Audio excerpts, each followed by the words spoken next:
Hi everyone, Monique here, Intuitive Soul Savant. Welcome back to the channel and welcome if you're new.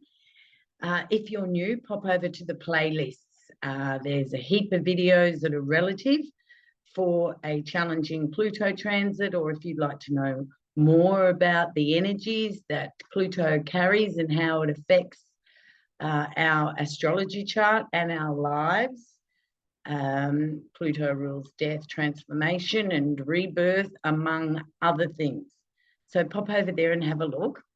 Today's video for everybody is called the cocoon. Cocoon. And I'm making this video. We're about 8 hours away from a full moon in Capricorn. It's July 2023. And this video is relative for the Pluto ingress into Aquarius for the next 20 years.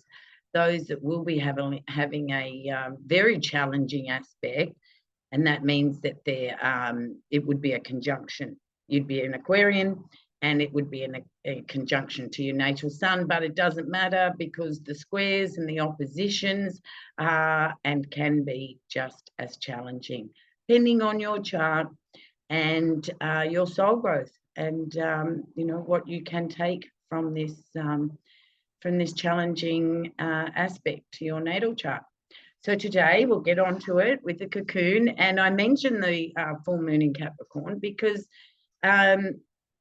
Capricorn isn't known as an emotional sign, and it's not because they're not emotional, sensitive beings. In actual fact, Capricorn is known as the ice planet, but very deep within Capricorn, they feel very, very deeply. And I believe that with a lot of Capricorns, when they're very young, depending on their chart, I have a Saturn square the moon, so that's Saturn rules Capricorn and the moon rules Cancer, and those two are polar opposites on the karmic wheel. So we look at Cancer, the moon, as being the emotional of the two polarities, and Capricorn is the ice cold, more logical expression of those energies. However, as a Capricorn, I do have a moon in Sagittarius, which makes my emotional energy rather big, and a 12th house Cancer. And in the sidereal chart, I have Cancer rising. So I was able to suppress the emotional energy. I grew up in trauma, as you'll see and know, and I was able to repress my emotional energy through addictions was the first thing, and then basically just running away. So repressing our emotional energy, suppressing our emotional energy, and being oppressed, having our emotional energy oppressed by somebody else. So when we go into the cocoon stage of the Pluto transit, these feelings that we've suppressed, been oppressed, or the push down, and it can even be violently pushing down that energy that we don't want to face. And the cocoon, if you know anything about what a cocoon is made from, it's spun from the larvae. Another word for it is chrysalis, the chrysalis state, and basically it's mush.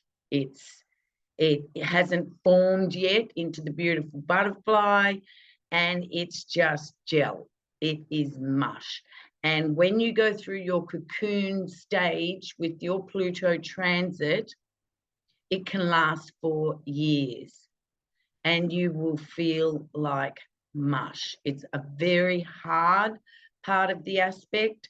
Some may disagree and say the death part is the hardest part of the transit, when we die to this and that and them.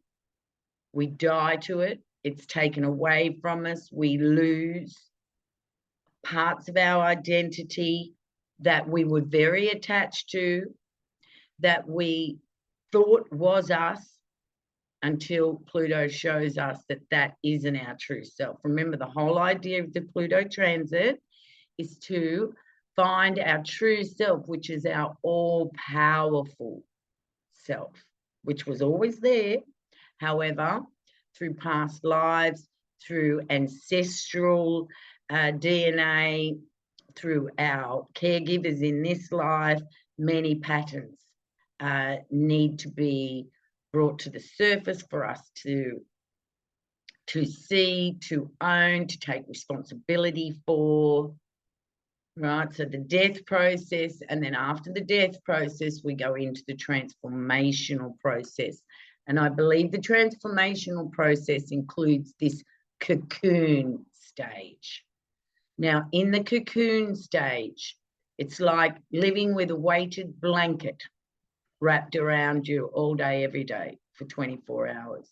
Now, some of the things that you'll experience in the cocoon stage is you don't have the light that you were accustomed to having before the Pluto transit.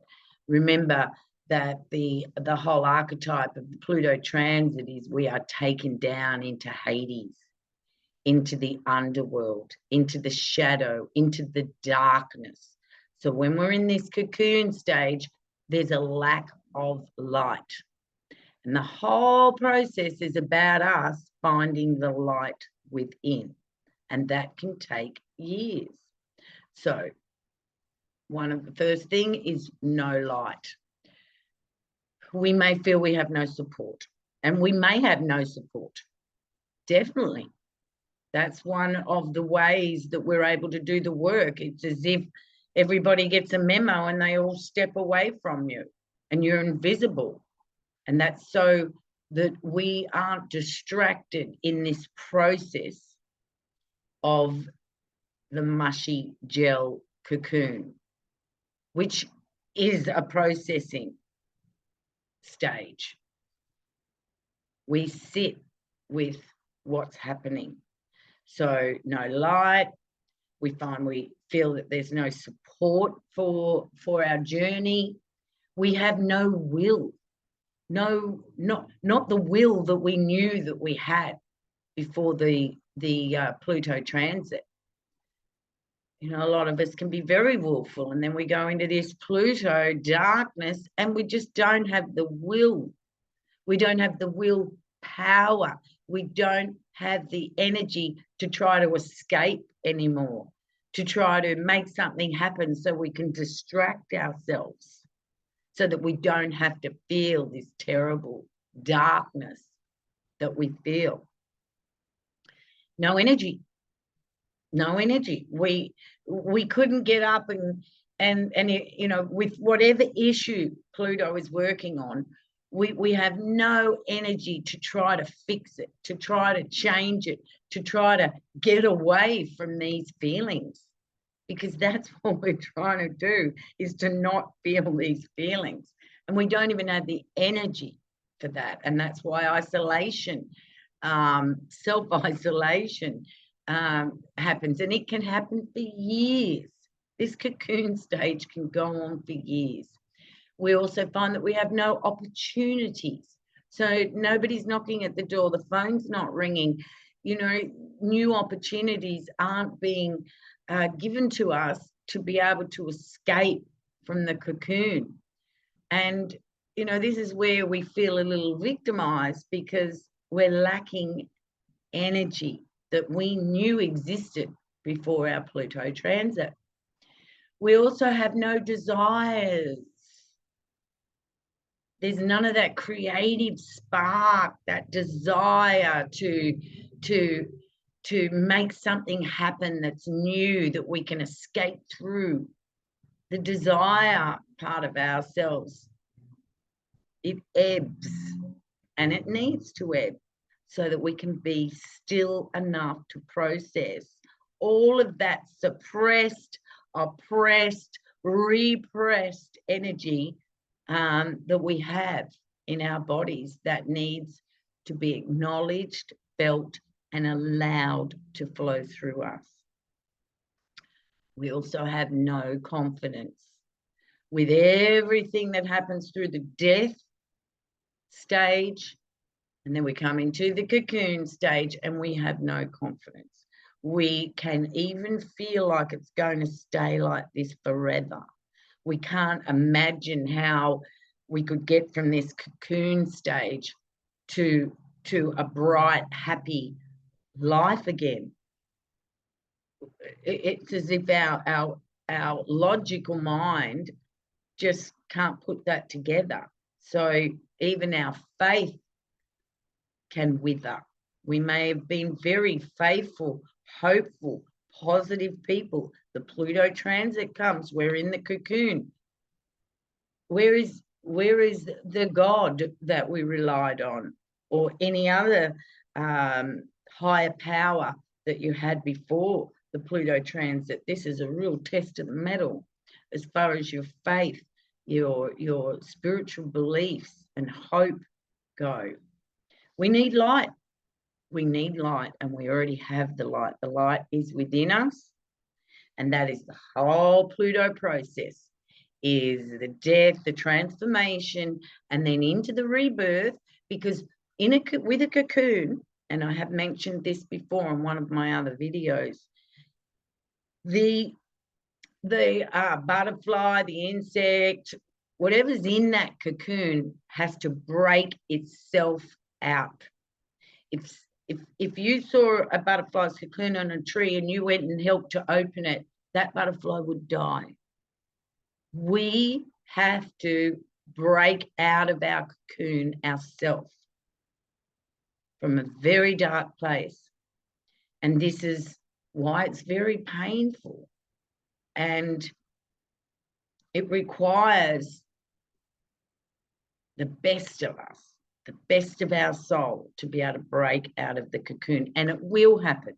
It will happen. We're allowing, remember, with Pluto, we surrender to the process, but it's on us. No one can come along and say, oh, right, I see you're in a cocoon there. How about I help you?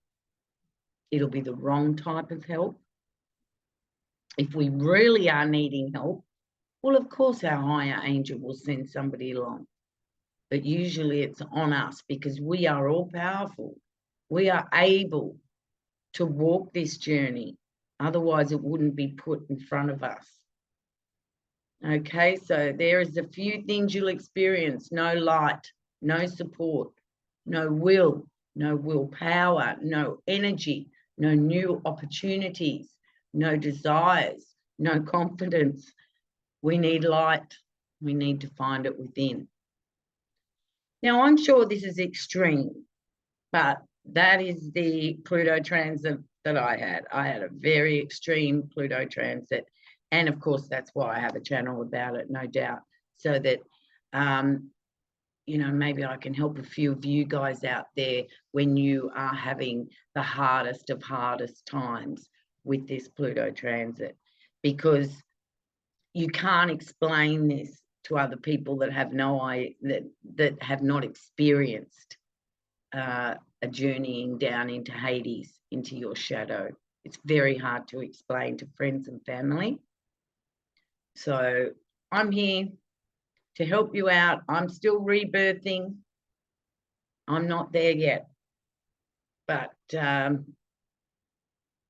it does get better, and it has got better. And you guys, if you've been watching my videos, you've seen that it is getting better for me. So namaste. I wish you all well. Be safe in your cocoon, because you are safe in your cocoon. Get a weighted blanket if that's what you need, or a duvet, doona in Australia. All right. I wish you all the very best. Namaste, and I'll see you soon.